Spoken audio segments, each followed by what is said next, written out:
Welcome to SJ tailoring. வாங்க இப்போ blouse stitching பார்க்கலாம். இப்போ முதல்ல நம்ம வெட்டி வச்சதெல்லாம் அடுக்கி வச்சோம் இல்லையா, அதெல்லாம் எடுத்து தனியாக வச்சுருக்கலாம். இப்போ தேவையானதை மட்டும் எடுத்து வச்சுட்டு மீதியை நம்ம அப்படியே மடித்து வச்சிடலாம். இப்போ நான் முதல்ல ப்ளவுஸோட கை தைக்க போகிறேன். கை எடுத்துக்கலாம் முதல்ல. இப்போ மீதி எல்லாத்தையும் அதே மாதிரியே மடித்து வச்சிடலாம்.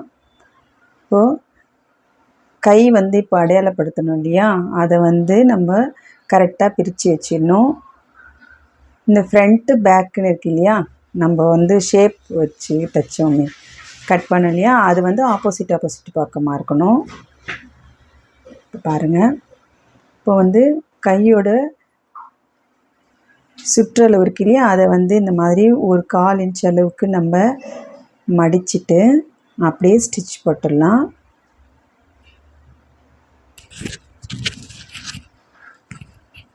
இப்போ நம்ம மடித்து தைக்கும்போது என்ன நேராக வரும், இழுக்காமல் பாருங்கள், இழுக்கக்கூடாது. இப்போ அடுத்து பாருங்கள், அடுத்து நம்ம மடித்து அடையாளப்படுத்திக்கிட்டு ஷேப் கரெக்டாக இருக்கான்னு பார்த்துக்கணும். ஏன்னா மிஸ்டேக் வர்றது இந்த ஷேப் தான். மாற்றி மாற்றி தைச்சிட்டோமோ அப்புறமா பிரிக்கிற மாதிரி ஆகிடும். அது அந்த மாதிரி ஆகாமல் நம்ம பார்த்துக்கணுன்னா, நம்ம தைக்கிறதுக்கு முன்னாடி இதெல்லாம் கரெக்டாக அர்க்காத் பண்ணி வச்சுக்கிட்டு அதை பார்த்துக்கணும். நம்ம ரெண்டாவதும் தைச்சி முடிச்சுட்டு இப்போ பாருங்கள், இப்போ நம்ம கையோட உயரம் எவ்வளோ இருக்குன்ட்டு நம்ம பார்த்துக்கிட்டு கட் பண்ணி வச்சோம் இல்லையா, அதை இப்போ மடிச்சுக்கணும். இங்கே கட் பண்ணியிருக்கோம்ல, அந்த பக்கமும் இந்த பக்கம் கட் பண்ணதையும் நம்ம அது வரைக்கும் மடிச்சுக்கலாம். மடிச்சுட்டு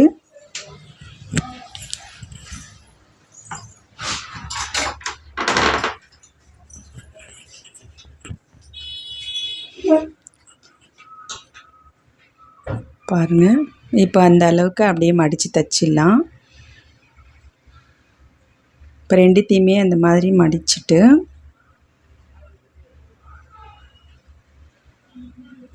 இது ஃப்ரண்ட்டு பேக்கு அந்த மாதிரி மடித்து வச்சுக்கிட்டு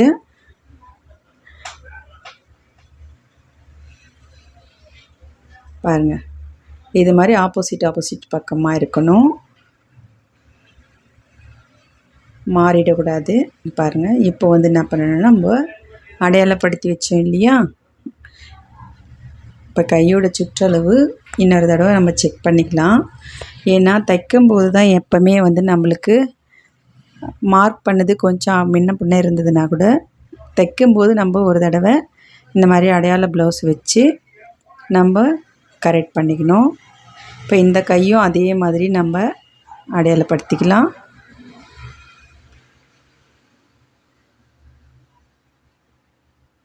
பாருங்கள், அதே மாதிரி அடையாளப்படுத்தியாச்சு. இப்போ நீங்கள் ஸ்கேலில் கோடு போட்டும் பண்ணிக்கலாம். அப்படியே தைக்க முடியும் அப்படின்ட்டு நமக்கு தைரியம் இருந்தால் அப்படியே நேராகவே தைச்சிடலாம். இப்போது ஆரம்பத்தில் தைக்கிறவங்களுக்கு கொஞ்சம் பயம் இருக்கும் இல்லையா, அதுக்காக சொல்கிறேன் நான். இப்போ பாருங்கள், இப்போ அந்த கோடு மேலேயே நம்ம தைச்சின்னு வந்துடலாம். இப்போ ரெண்டுத்தையுமே ஒரே நேரத்தில் நம்ம தைச்சி வச்சுட்டு வந்துட்டோமா நம்மளுக்கு வேலை சீக்கிரமாக முடியும். பாருங்கள், நம்ம பிரித்து விடுறதுக்காக நம்ம தையல் எக்ஸ்ட்ரா போடுவோம் இல்லையா, அதெல்லாம் எக்ஸ்ட்ரா போட்டு கரெக்டாக பண்ணிவிட்டு நம்ம கையை ஃபினிஷ் ஆகிடுச்சு. இப்போது அதை மடித்து வச்சிடலாம். இப்போ அடுத்து பார்க்கலாம். அடுத்து பேக்கு மடித்து தைச்சிடலாம். பின்னாடி 2 இன்ச் விட்டோம் இல்லையா, அதை இதே மாதிரி கை எப்படி மடித்து தைச்சோமோ அதே மாதிரி மடித்து தைச்சிட்டு இப்போ ஷோல்டர்லேருந்து நம்ம பாருங்கள் இந்த மாதிரி எடுத்துட்டு நேராக ஷோல்டருக்கு நேராக மடிச்சுட்டு இப்போ அளந்து பார்க்கலாம். 4 இன்ச் அளவுக்கு நம்ம அடையாளப்படுத்திக்கிட்டு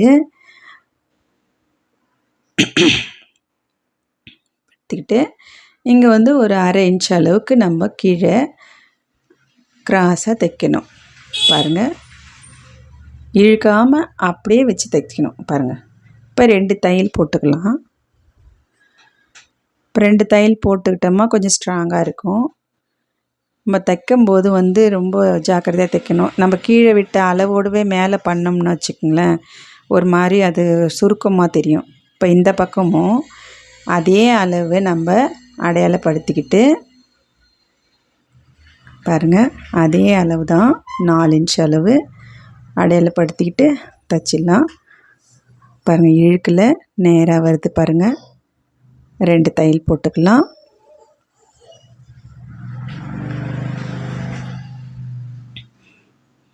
போட்டுட்டு இப்போ பேக் வந்து ஃபினிஷ் ஆயிடுச்சு. அவ்வளோதான், பேக்கோட வேலை முடிஞ்சிருச்சு. இப்போ அதையும் எடுத்து தனியாக வச்சிடலாம். இப்போ பாருங்கள், அடையாள ஜாக்கெட்டு வச்சு பார்க்கும்போது இப்போ நம்ம தையலுக்காக விட்டோம் இல்லையா, அந்த இடம் தவிர மீதியெல்லாம் கரெக்டாக இருக்குது பாருங்கள். அந்த இடம் தையலுக்காக விட்டோம் பாருங்கள், சீம் அலவன்ஸ் சொல்லுவோம் இல்லையா, அந்த இடம் அது. இப்போ லூஸுக்காக விடுற இடம் அது பாருங்கள். இப்போ கரெக்டாக இருக்குது. நம்ம பேக் முடிஞ்சிருச்சு. இப்போ அடுத்து வந்து பட்டி தைச்சிடலாம். பட்டி வந்து நம்ம 2 துணி ஒரே நம்மளுக்கு துணி நிறைய இருந்ததுனாக்கா 2 துணி ஒரே இந்த துணியிலே எடுத்துக்கலாம். ஒன்று நடுவில் வந்து எக்ஸ்ட்ரா வந்து வைக்கலாம். பாருங்கள், நான் எக்ஸ்ட்ரா ஒன்று வச்சுருக்கேன். இப்போ 3 துணியும் வச்சு தைச்சிட்டு, இதுவும் வந்து ஃப்ரண்ட்டு பேக்கு அப்படின்னு சொல்லிட்டு பார்க்கணும், பார்த்து தான் வைக்கணும். ஷேப் வந்து மாறிடக்கூடாது. இப்போ இந்த மாதிரி வந்து நம்ம தைச்சிட்டு, இப்போ எக்ஸ்ட்ரா துணி வச்சோம் இல்லையா, அதுக்கு மேலே வந்து டாப் சீம் போடணும் பாருங்கள். இப்போ எக்ஸ்ட்ரா துணி இருக்கு இல்லையா, அதுதான் வந்து நம்ம மடித்து கொடுக்கணும். அதனால் வந்து டாப் சீம் போட்டாச்சு. இப்போ எந்த இடம் வந்து நம்ம ஃப்ரண்ட்டு சைடுன்னு பார்க்கணும் பாருங்கள். அதை வந்து நம்ம கட் பண்ணிவிட்டு அதை அடையாளப்படுத்திக்கிட்டோமா, இதுவும் வந்து நம்மளுக்கு தப்பு வர்றதே எது தெரியுங்களா, இந்த ஷேப் தான் மாறும். இப்போ பாருங்கள், இது 2த்தையும் கரெக்டாக வச்சாச்சு. இப்போ வந்து ஃப்ரண்ட்டு தைச்சிக்கலாம். இப்போ ஃப்ரண்ட்டில் வந்து நம்ம இந்த மாதிரி ஊசி ஏன் குத்துறோன்னா, நம்ம ஒரு பக்கத்துக்கு தான் நம்ம கோடு போட்டோம் இல்லையா, அடுத்ததுக்கு கோடு போடலை. அதனால் இந்த மாதிரி நம்ம டாட் வச்ச இடத்துல வந்து ஊசி பண்ணி அடையாளப்படுத்திக்கிட்டோமா, இப்போ அந்த பீஸ்லேயும் இந்த அடையாளம் வந்துடும். இப்போ பாருங்கள், இப்போ ஊசி குத்துனதுனால நம்ம அந்த பீஸில் வந்து அடையாளம் வந்துருச்சு. இப்போ ஈஸியாக நம்ம தைக்கிறதுக்கு ரொம்ப சுலபமாக இருக்கும். இப்போ இதில் வந்து இப்போ பாருங்கள், ஃப்ரண்ட்டு தைக்கிறோம். இப்போ இந்த டாட் வந்து கரெக்டாக நம்ம அர்க்காத் பண்ணோம் இல்லைங்களா, அந்த இடத்த பிடிச்சிக்கிட்டு இப்படி கிராஸாக தைக்கணும் பாருங்கள். இழுக்கக்கூடாது, அப்படியே தைக்கணும். இப்போ இருக்க கை நான் எங்கே வைக்கிறேன் பாருங்கள், விரலை வந்து டாப்பில் வச்சு அப்படியே தைக்கணும். இப்போ கீழே பிடிச்சி அப்படியே தைக்கணும், நம்ம இழுக்கவே கூடாது. பாருங்கள், 2 தையல் போட்டாச்சு இல்லைங்களா. இப்போ வந்து நம்ம பட்டி பக்கம் தைக்கலாம். அது வந்து ஒரு 1/4 இன்ச்சு அளவுக்கு நம்ம தைச்சோமாவே போதும். பாருங்கள், இப்போது இந்த இடத்துல வந்து அடையாளப்படுத்தணும் இல்லையா, அந்த இடம் வரைக்கும் நம்ம கிராஸாக தைச்சிட்டு 2 தையல் போடணும். கிராஸாக வச்சு தைக்கலாம். இப்போ பாருங்கள், இப்போ இந்த 2 தையல் தைச்ச உடனே ஷேப் பாருங்கள் எவ்வளோ அழகாக வந்துருச்சு. இப்போ 2 டாட் பிடிச்ச உடனே 3வதுக்கு அதுவே வழி விடுது பாருங்கள். இங்கே வந்து பிடிச்சி அப்படியே தைக்க வேண்டியது தான். இப்போ அடையாளம் படுத்தியாச்சு பாருங்கள். இப்போது 3வது ஷேப் அதுவாக நம்மளுக்கு எடுத்து கொடுக்குது. அந்த இடத்துலேருந்து நம்ம கோடு போட்டும் தைக்கலாம். இல்லை நீங்கள் அப்படியே வந்து கையில் தேய்ச்சிட்டு நீங்கள் அப்படியே கூட தைக்கலாம். அது பாருங்கள், அப்படியே நேராக வந்து சும்மா கொஞ்சம் லேசாக அப்படி தைச்சி விட்டுடுங்க. இப்போ பாருங்கள், லேசாக அப்படியே தைச்சி விட்டுறா. 2 தையல் தைச்சாச்சு. இப்போ வந்து பாருங்கள், ஷேப் எவ்வளோ அழகாக வந்திருக்குது பாருங்கள். 3 டாட் வந்தது இல்லையா, அது கரெக்டாக இருக்குது பாருங்கள். இப்போ வந்து என்ன பண்ணணுன்னா, நம்ம அடுத்ததையும் அதே மாதிரி நம்ம தைச்சிடலாம். இப்போ பாருங்கள், இப்போ அதே அளவு தான். இப்போ எப்படி நம்ம அந்த பீஸில் நம்ம எப்படி டாட் பிடிச்சோமோ அதே அளவு தான் டாட் பிடிச்சிடணும். இதுவும் இப்போ இதையும் வந்து நம்ம மாற்றி மாற்றி தைக்கக்கூடாது. ஃப்ரண்ட்டு வந்து பார்த்துட்டு எந்த பக்கம் தைக்கணுமோ அந்த பக்கம் தான் தைக்கணும். மாற்றி தைச்சிட்டோமா இதுவும் ஒரு பிரச்சனையாயிடும். மாற்றி தைச்சிட்டு மறுபடியும் எல்லாத்தையும் பிரிக்கிற மாதிரி ஆகிடும். நாங்கள் ஆரம்பத்தில் நிறைய வாட்டி பிரிச்சிருக்கேன் நான் இந்த மாதிரி ஆர்வக்கோளாறு. தைச்சிட்டு நிறைய தடவை பிரிப்போம் நாங்கள். அதெல்லாம் இப்போ நினச்சா சிரிப்பாக வருது. பாருங்கள், இந்த மாதிரி வந்து தைச்சிடணும். வச்சுட்டு ஷேப் வச்சு தைச்சிடலாம். இப்போ பட்டி வந்து எப்படி தைக்கணும் பாருங்கள். இப்போது இந்த மாதிரி வச்சுட்டு இந்த டாட் பிடிச்சோம் இல்லையா, அதை மடித்து உள்ளே அனுப்பணும். பாருங்கள், இந்த டாட்டை இப்படி மடித்து நீவி விட்டோமா அப்படியே ஸ்டிப்பாக நின்றுடும். இப்போது துணியை வச்சு அதுக்கு மேலே பட்டியை வச்சுட்டு அந்த கூரான பகுதி இருக்குது இல்லையா, அது கொஞ்சம் வெளிப்பக்கமாக வர மாதிரி பண்ணிவிட்டு நம்ம அப்படியே தைச்சிக்கிட்டே வர வேண்டியது தான். இழுக்கவே கூடாது. பாருங்கள், நான் பட்டியை கையில் வச்சுக்கிட்டேன். கீழே வந்து அந்த பீஸ் இருக்குது, அப்படியே வச்சு தைச்சிட்டு வரேன் பாருங்கள். இது மாதிரி தான் தைக்கணும் பட்டி. அப்படி தைச்சோமா தான் நம்மளுக்கு வந்து சுருக்கமும் வராது, அதிகமான துணி வந்து இழுக்காமல் வரும். பாருங்கள், கரெக்டாக வந்துருச்சு பாருங்கள் அழகாக. இப்போ நம்ம அடையாள ஜாக்கெட்டு வச்சு பார்க்கலாம். பாருங்கள், மேலே தையலுக்கு மட்டும் கொஞ்சம் விட்டாச்சு, கீழே கரெக்டாக இருக்குது பாருங்கள். அவ்வளோதான், இதே தான். ஒரு பக்கம் ஃபினிஷ் ஆகிடுச்சி. இப்போ 2வது தையல் போட்டுடலாம். அதே கரெக்டாக இருக்குது. இப்போ அதையே வந்து 2 தையல் போட்டுக்கிட்டோமா நம்மளுக்கு பிரியாமல் இருக்கும். அடுத்ததும் அதே மாதிரி தைச்சிடலாம்.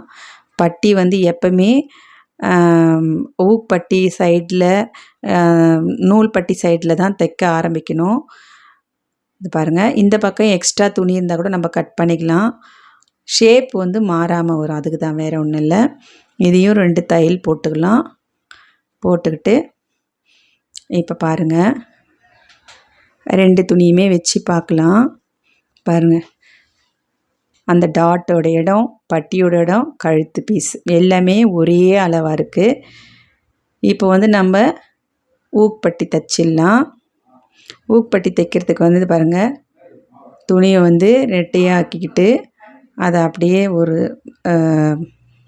இதை வந்து ஷேப் பண்ணிக்கலாம். கொஞ்சம் வளைவாக இருக்குது அந்த இடம், கொஞ்சம் கட் பண்ணிவிட்டு அதை நேராக்கிடலாம். இப்போது துணியை வந்து பட்டியோட துணியை ரெட்டையாக மடிச்சுக்கிட்டு அப்படியே வச்சு தைக்க வேண்டியதுதான். பாருங்கள், தைக்க தான் நம்மளுக்கு வந்து கொஞ்சம் பழகும். இப்போ வந்து தையலோட அளவு கரெக்டாக இருக்கான்னு பார்த்துக்கலாம். பாருங்கள், மேலே கழுத்துக்கு மட்டும் கொஞ்சம் இடம் விட்டுட்டு பாருங்கள், கரெக்டாக இருக்குது எல்லாமே. இப்போ பட்டி தைச்சிடலாம். ஒரு 1/4 இன்ச் அளவுக்கு நம்ம அப்படியே தைக்க வேண்டியது தான். கீழே வந்து கொஞ்சம் துணியை கட் பண்ணிடலாம். கட் பண்ணிவிட்டு மடித்து தைக்கிறதுக்கு கொஞ்சம் துணியை விட்டுட்டு பாருங்கள், மடித்தாச்சு. மடிக்கிறதுக்கு மட்டும் துணி விட்டு கட் பண்ணிட்டோம். இப்போ என்ன பண்ணணும்னா, அதை அப்படியே முழுசாக வந்து நம்ம பின்பக்கமாக அதை தள்ளி தைக்கணும் இல்லையா, அதனால் டாப் ஸ்டிச் ஒன்று போட்டுக்கலாம். பாருங்கள், இந்த மாதிரி டாப் ஸ்டிச் போட்டுட்டு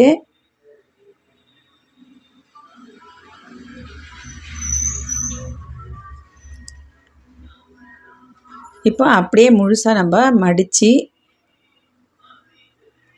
பாருங்கள், பின்பக்கமாக அப்படியே மடித்து தைச்சிடணும். இப்போ இந்த 4 துணி இருக்குது இல்லையா, அதை கொஞ்சம் நிதானமாக வந்து தைக்கணும். ஏன்னா நூல் அறுந்துடும் இந்த இடத்துல. கொஞ்சம் நிதானமாக அந்த இடத்துல கொஞ்சம் ரஃப் அடித்த மாதிரி பண்ணிவிட்டு அப்படியே நேராக தைச்சிக்கிட்டே வர வேண்டியதான், இழுக்கக்கூடாது. இந்த இடமும் கொஞ்சம் இழுத்து தைக்கிற சூழ்நிலை வரும், ஆனால் நம்ம இழுக்கவே கூடாது.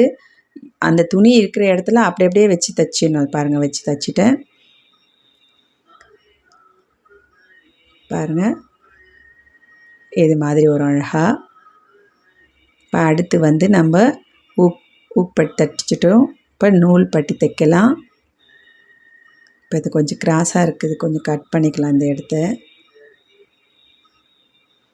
இது வந்து எப்படின்னா ரெட்டையாக தைச்சி மடித்து தைச்சிடணும்.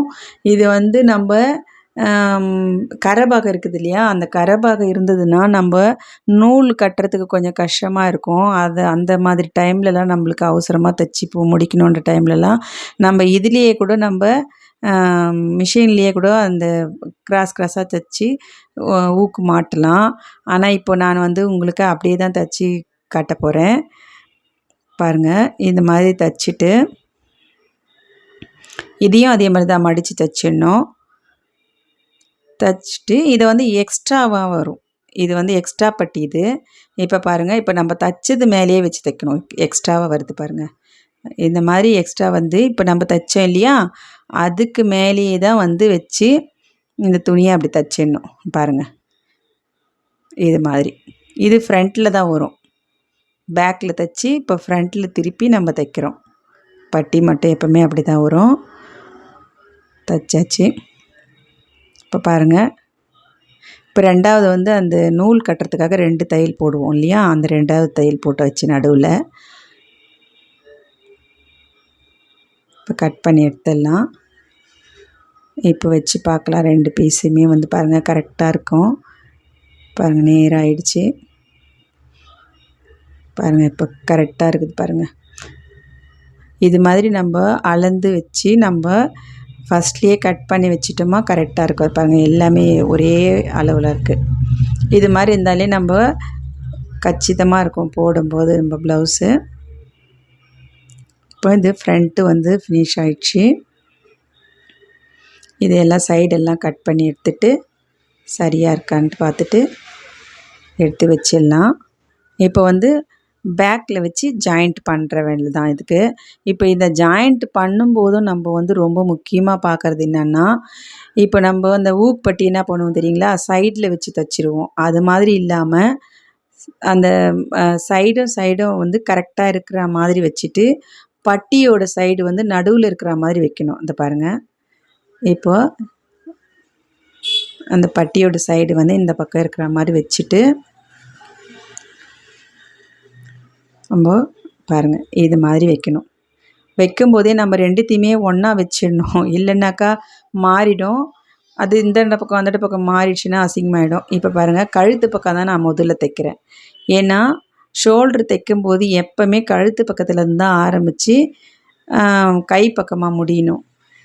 கை பக்கமாக கொஞ்சம் எக்ஸ்ட்ரா துணி இருந்தால் கூட நம்ம கட் பண்ணிடலாம். கழுத்து பக்கம் வந்து அந்த மாதிரி கை வைக்கக்கூடாது, கட் பண்ணவும் கூடாது. ஏன்னா நம்ம கழுத்து வந்து நம்ம டிசைன் கழுத்தோ இல்லை ரவுண்டு ஷேப்போ பா ஷேப்போ ஏதோ ஒன்று வச்சுருப்போம், அது வந்து மாறிடும். அதனால் வந்து எப்போவுமே நம்ம ஷோல்ட்ரு தைக்கும்போது மட்டும் கழுத்து பக்கத்துலேருந்து தான் தைக்கணும், ஆரம்பித்து தைக்கணும். பாருங்கள், ஷோல்ட்ரு பக்கம் கொஞ்சம் எக்ஸ்ட்ரா துணி இருக்குது, அதை கட் பண்ணிடலாம். இப்போ வந்து சைடு ஜாயின் பண்ணலாம்.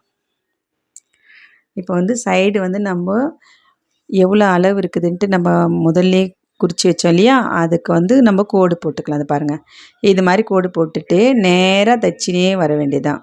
உங்களுக்கு அப்படியும் வரலைன்னா நீங்கள் ஸ்கேலில் கூட கோடு போட்டுக்குங்க. பாருங்கள், நேராக அப்படியே தைச்சிக்கிட்டே வர வேண்டியதுதான். ஒரே தையல், அவ்வளோதான். பாருங்கள், இந்த சைடும் அதே மாதிரி தைச்சிக்கலாம். இங்கேயும் அடையாளப்படுத்தியிருக்கோம் இல்லையா, அதே அளவு வச்சு நம்ம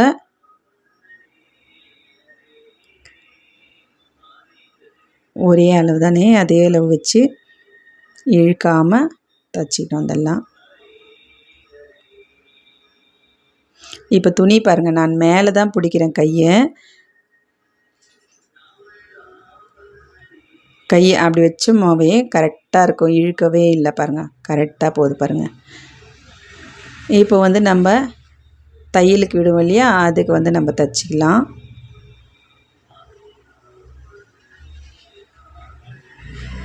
அதுக்கு வந்து ஒரு 2-3 தையல் போட்டோமாக்கா நம்மளுக்கு லூஸ் வேணும்னா பிரித்து விட்டுக்கிறதுக்கு ஈஸியாக இருக்கும்.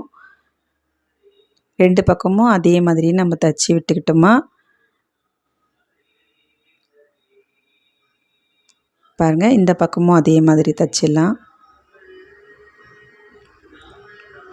இதுக்கு வந்து 1.5 இன்ச் அளவு கூடலாம், இல்லை 2 இன்ச் அளவுக்கும் நம்ம லூஸ்க்கலாம். அதுக்கு மேலே வந்து விடக்கூடாது.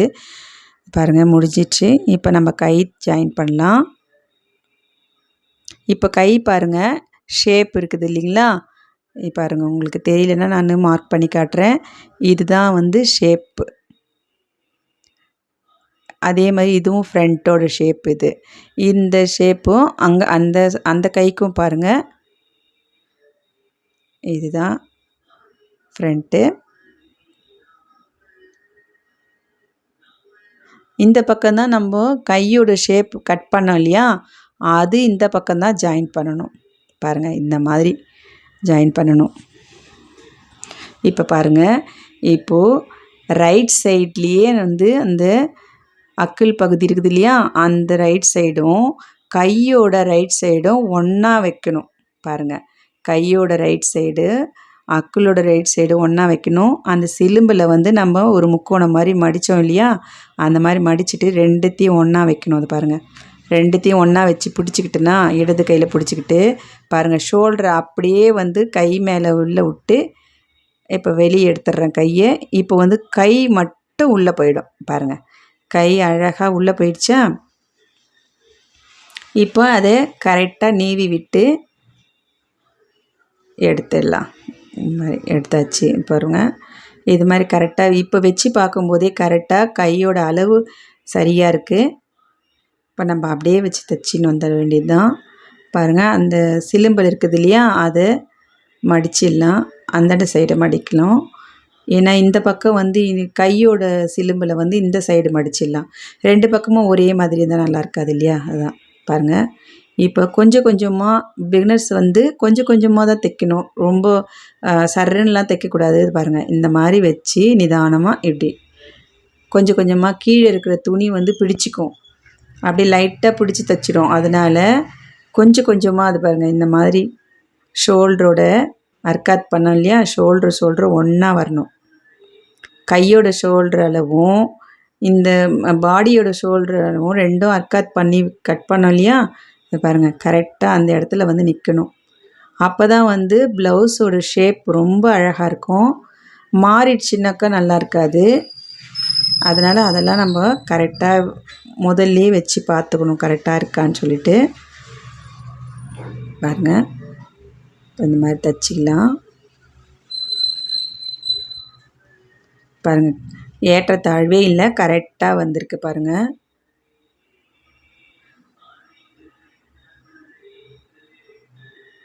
இந்த இடம் வந்து கரெக்டாக வச்சு ஃபினிஷ் பண்ணிடலாம்.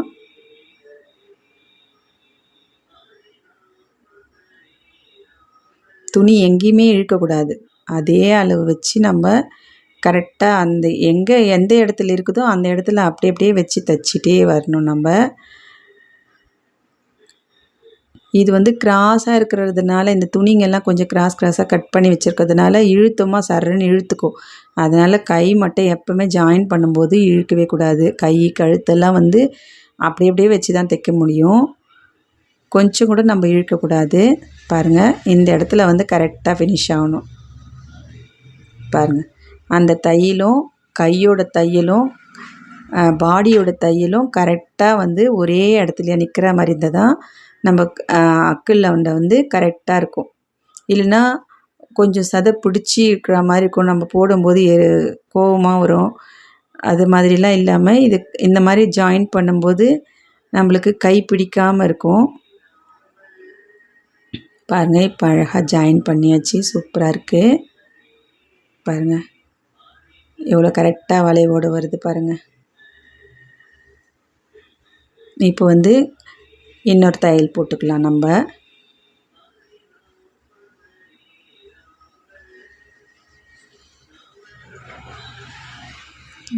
பாருங்கள், எவ்வளோ கை அழகாயிடுச்சு பாருங்கள். இப்போ வச்சு பார்த்தலாம், அடையாள ஜாக்கெட்டை வச்சு பார்க்கணுமா, கை ஷேப் வந்து கரெக்டாக இருக்கா, உயரம் கரெக்டாக இருக்கா. நம்ம கரெக்டாக தான் வச்சுருப்போம். இருந்தாலும் தச்சு முடித்த பிறகும் ஒரு தடவை நம்ம வச்சு பார்க்கணும். இதுதான் வந்து கரெக்டு. ஏன்னா ஒரு சில டைமில் நம்ம கொஞ்சம் பிடிச்சி தைச்சிட்டு இருந்தோமாக்கா அதை கொஞ்சம் பிரித்து இப்போயே விட்டுக்கலாம். இல்லை கொஞ்சம் கம்மியாக இருக்குது, ஜாஸ்தியாக இருக்குதுன்னா கூட அட்ஜஸ்ட் பண்ணிடலாம் இப்போவே. பாருங்கள், வச்சு பார்த்தேன், இப்போ கரெக்டாக இருக்குது. இப்போ அடுத்த கையும் நம்ம ஜாயின் பண்ணிடலாம். இதே மாதிரி தான் இந்த பாருங்கள் வச்சு ஜாயின் பண்ணிடலாம்.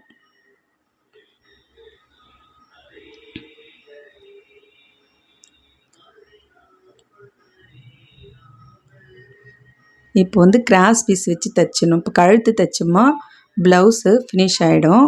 கிராஸ் பீஸ் வந்து கிராஸ் இருக்குது பாருங்கள், இந்த மாதிரி வச்சு தான் தைக்கணும் நம்ம எப்போவுமே.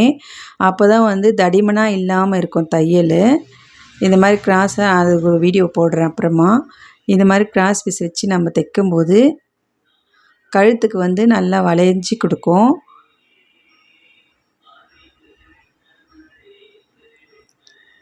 இப்போ எல்லாத்தையும் ஒரு சேர கட் பண்ணிவிட்டு கழுத்தோட மேல் பக்கமாக அதை நல்ல பக்கமாக திருப்பிட்டு இந்த பாருங்கள், இந்த பட்டி வந்து இப்படி மடிச்சிட்டு மேல் பக்கமாக வச்சு பாருங்கள், இது மாதிரி மடிச்சிட்டு அப்படியே தச்சிக்கிட்டே வரணும். இது கொஞ்சம் எக்ஸ்ட்ரா இது கட் பண்ணிடலாம். இதே மாதிரி பாருங்கள், இது கூட இழுக்கக்கூடாது. நம்ம கிராஸ் பீஸ் இது இழுத்தோமா நீட்டாகினே வரும். ஆனால் அப்படியே தான் வச்சு தைக்கணும். பாருங்கள், அப்படியே தான் வச்சு தைச்சிட்டே வரும் பாருங்கள். கொஞ்சம் கூட சிலும்பல் வராமல் இருக்கணும். இதே மாதிரி வச்சு தைச்சிக்கிட்டே வந்துடலாம்.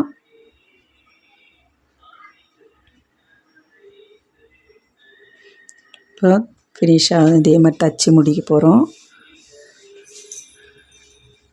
இந்த பக்கமும் மடித்து தைச்சிடலாம்.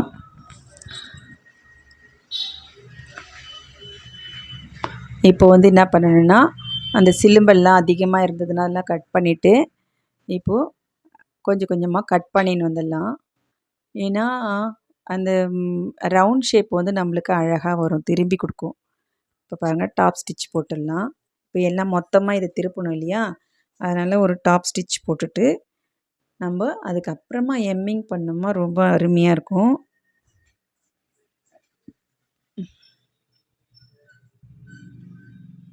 பாருங்கள், டாப் ஸ்டிச் போட்டாச்சு.